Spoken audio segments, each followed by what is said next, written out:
How to sign up for Quizlet student account. Hey everyone, welcome back to the channel.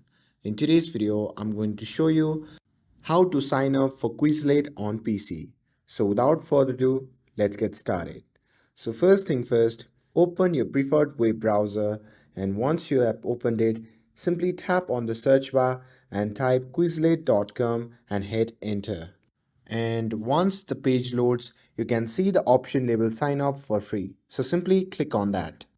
And now you will be taken to the Quizlet sign up page where you can choose to continue with a Google account, Facebook, or email. If you are signing up with the email, you will need to enter the following details.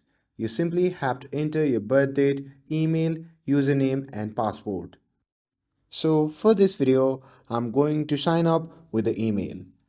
So just enter the prompted credentials, and once you're done with that, you can simply check the box to accept Quizlet terms of service and privacy policy, and after that click on sign up to complete the process. And if you already have an account, you can simply click on login instead. And after signing up, you will be redirected to your Quizlet dashboard where you can start your study session right away. And that's all for this video. With this, if you found this video helpful, then don't forget to like, share, and subscribe to get updated for more videos. Thanks for watching, and I'll see you in the next video.